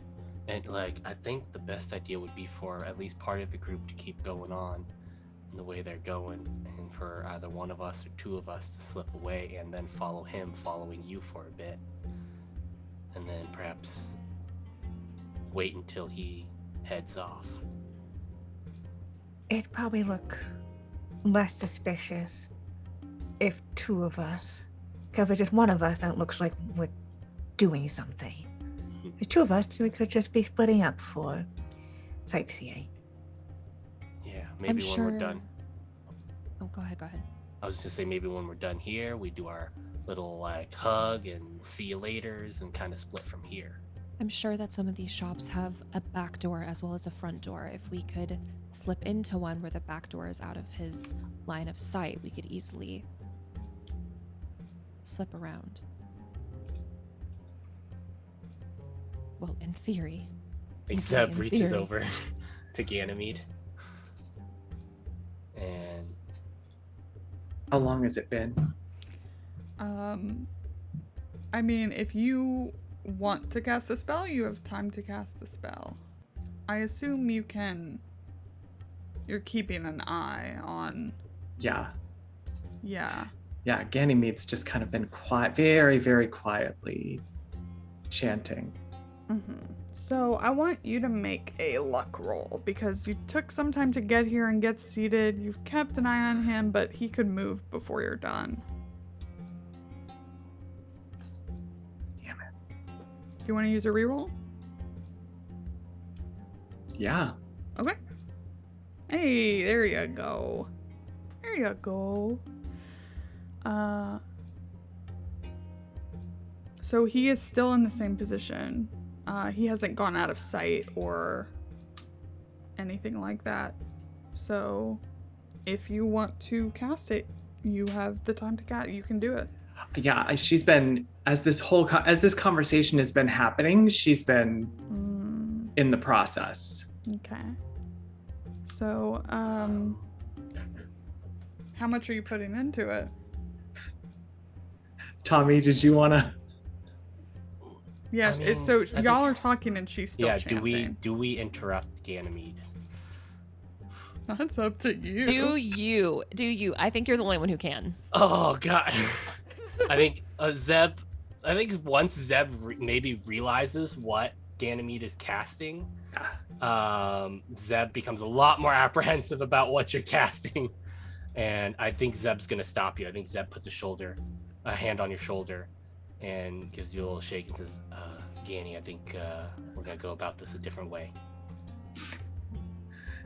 Do you want to do some kind of opposed check? You sound yeah, like you'd like to. I'm fine with this. I would. I kind of would. Yeah. I Cover love- her mouth. What do you think it is? I don't know. What do y'all feel? I think this will be a good. We'll see what happens at this. Yeah. This will be our ending point. So, is it about how quick You are? Is it about Ganny avoiding you? Is it about her power, like, pushing through, even him trying to stop you? Like... It feels like for Ganymede, it feels like there's a concentration element, right? Like Sure. I'm getting close to the end of this thing. I can't lose concentration. Mm-hmm.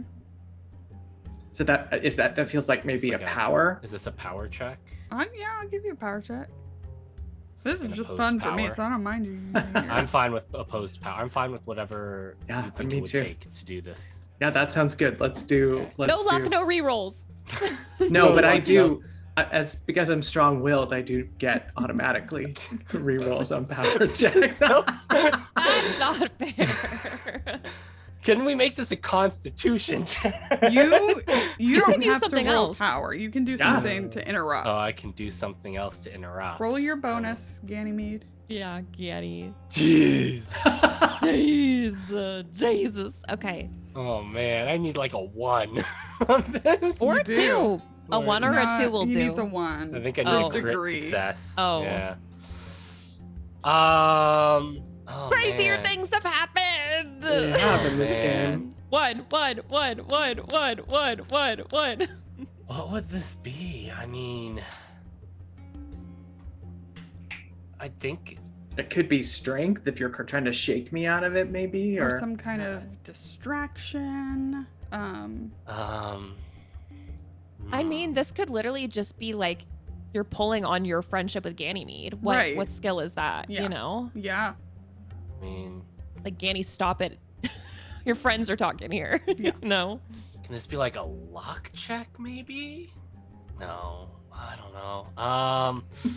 It could be any of your What base is the stats friendship too. check? Yeah, that's what I'm trying to look at. Like, because I don't feel like this is a thing that he's putting a lot of, like, he's not really trying to shake her out of Right. it, like, because he's trying to keep it subtle. Yeah. So I think Maybe, this is just, maybe it is power. I mean, maybe yeah, it I think is. it might just be power. I think Yeah. it might just be power. Yeah. One. Come on. One. Nope. Fuck. Went the other way. We are going to apprehend this guy. Okay, Ganymede, roll your sanity, okay. and then tell me how many magic points you're putting in.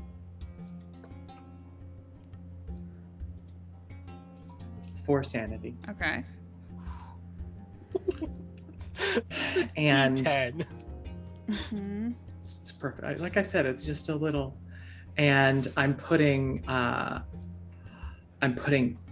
8 magic points in. Okay. 8? 8. You're wild. It's hey, we said we're looking for a sure thing, right? Okay, so roll 24 d10? Yeah, that's right. We really love the shopkeeper. You don't understand. No, seriously. I'm. That is I was exactly how definitely I'm gonna feeling murder with him off this. screen, so. Save this man. We're saving him. 20. I said 8 24. magic. 24. Okay, the barrier strength is 146. Uh-huh. That's the strength check that whoever's inside has to beat to get out. And I it sure hope they- lasts And it lasts for 1d4 plus 4. power. Yeah, there So you go. 6 hours. And is 100 yards in diameter. Yeah, but he's right at the bottom of it, right? So it's like he's on the roof and he's right at the Oh, I bottom. So the understand. rest of it kind of goes up Just into goes the sky. up into the sky. Yeah. Yeah, I have no desire to capture anybody else but this dude. This is it's the Maybe most luck to see overkill. if anybody else gets trapped in it. Yeah. this is Yeah. so Give me a luck overkill. check. Interesting thing. Interesting thing. Irene saw one cultist on the roof. Oh fuck. On one rooftop.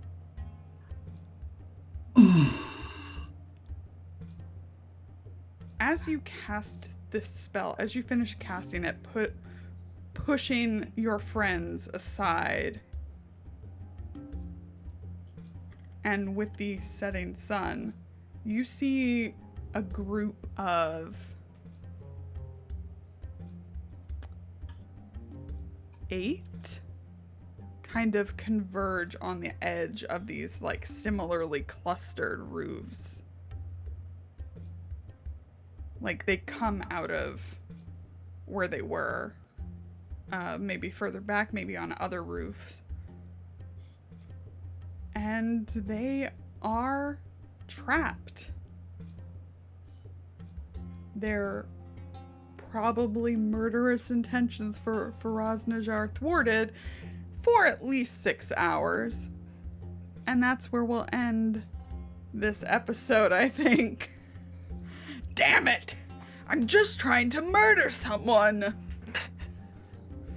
We have learned our lesson. Who did I kill?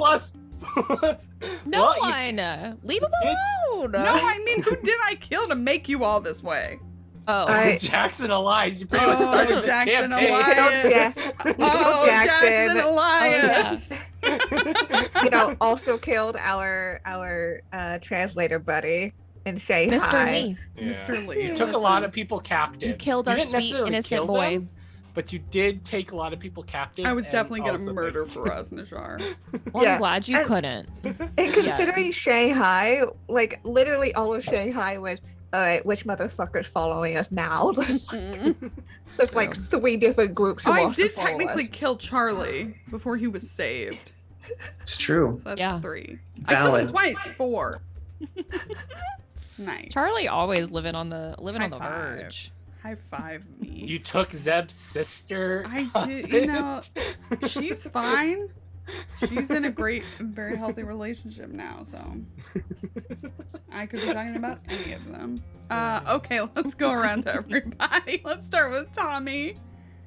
Hi, hello. I love that episode so much,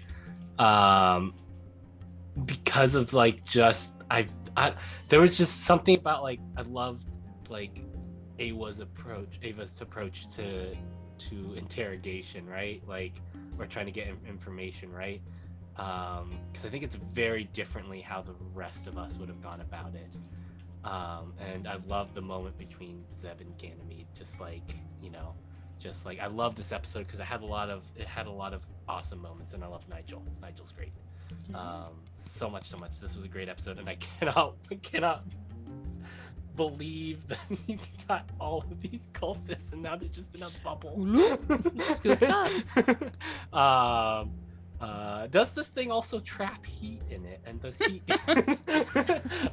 It's about to cool down, but I cannot wait for next week because we got 8 culties to worry about, to deal with.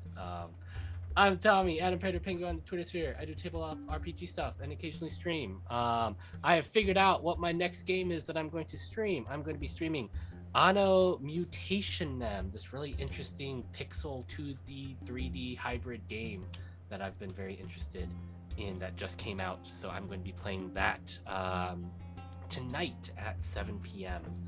Pacific, 10 p.m. Eastern, on my channel, Imperator Penguin on Twitch. Yeah. Excellent. Let's go over to Summer. I loved this episode. I loved our NPCs. Like, literally, as soon as we got to this shop, we were like, is this guy good? Is this guy bad? What's going to happen? Is he going to hurt us? And then it was like, oh, this poor man. He's like, I'm just doing a job. I need some money. He has like a gift shop. It's like, and he got roped into all this cultist shit. It's not fair. It's not fair. So protect, we must. And yeah, I loved all of, we have so many new leads to follow. I mean, we knew that there was going to be a lot to do in Egypt, and a lot of like, this is a group that loves side stories. We love NPCs. We love like we're 100%ers, right? Yes. And so starting to get a lot of those NPCs that you're going to check out, like you're going to check in with, and like places to go and stuff to follow up on, plus the looming threat of cultists, and just being in the spot where like the Carlisle expedition was. It's just so fucking cool. It's just so cool. Egypt, like we've been here for 2 episodes, and or like 3 episodes, and I'm just always like, I'm already like, it's probably one of my favorites so far, just because it feels been building up to being here, right? Like that's what it feels like for us, right? It feels really good. Yeah, I'm super excited for next week. I'm Summer. You can find me on Twitter at Just a Summer Job. That's where I tweet and retweet about everything I've got going on. And then you can find me on Twitch at It's Just a Summer Job. That's where I stream almost most days of the week. And today I'm actually doing a subathon, so I'll probably be going something like 12 plus hours later today. So please come visit me and save me from my insanity over there. But yeah, super excited for next week. Cannot wait. Excellent. Let's go up to Allie, who has rejected the power of friendship in a way that is the antithesis of everything I believe in. Look, in our group chat, as soon as we met the shopkeeper, I was like, dang it, now I love this guy. And I know his life was at risk for talking to us, and not gonna let it happen. I'm gonna dump 8 magic points into a barrier, 146 strength. I'm so happy. I'm so happy. Thanks for letting me play with that, y'all. That was super fun. I love this episode too. I love, like, the stakes are so high right now, right? As we were moving forward, and the cult here has just made it very clear that they're not screwing around. So it's amazing. I love everything about it. This is so much fun. I'm not really on social media so much these days, but I'm reading books. Cannot recommend more. The book I recommended last week, Upright Women Wanted, the most amazing post-apocalyptic Western queer love story I've ever read in my life. Probably the only one of those, but still highly recommend. It's a novella. It's like 150 pages. It'll take you a couple of hours. You'll love it. Sarah Gailey, Upright Women Wanted. Check it out. Love y'all. And Kienna. Woo! Yeah, this was so much fun. God, this campaign has, any Call of Cthulhu campaign, when it's done well, instills certain paranoias in you as you continue the game. This includes being followed and our friends being murdered. So one time. Yeah, no. 2 times. Yeah, I did it twice. You have tried I'm gonna to do. murder You more. have tried to murder other NPCs. Like, you've successfully done it a few times. I think y'all have murdered more NPCs than I have. Well, yes. That's my opinion. Cultists. They're cultists. Cultists. They barely count. They have lives. So Maybe they shouldn't have been. then maybe. Okay, sorry. Can I continue?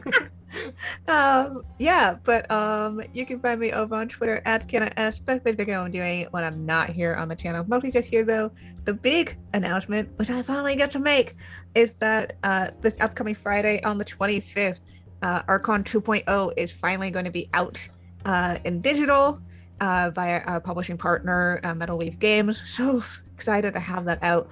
Our print stuff is also in production now, obviously with the pandemic and shipping and shit. It's more delayed than we expected, but they'll be available too soon. But so excited to have the second edition out in the world. Been working so hard on that. Almost a year since we did the itch funding campaign. So yeah, so definitely keep an eye out on my socials or over on Metal Leaf Games stuff to catch that when it goes live. But yeah, that's my big thing. But otherwise, I'll be back here next week. Dealing with cultists stuck in a bubble, I guess. This is there now. Good. Great. Me time. I'm Lauren. I sometimes go by that salty ginger on the internet. This is great. I'm really excited. Egypt is so much, and I really enjoyed this episode. More investigation is always exciting, and some really crucial roles as well. That interaction with Faraz Najjar could have gone very differently. So that was really cool. So for us here at Salty Sweet Games, if you ever miss an episode, you can follow us over on YouTube. See what we're doing over on Twitter. We upload the episodes to YouTube every Wednesday morning. Super fun. Thank you to our sponsors, Roll20, Dice Envy, and Grinding Coffee Co.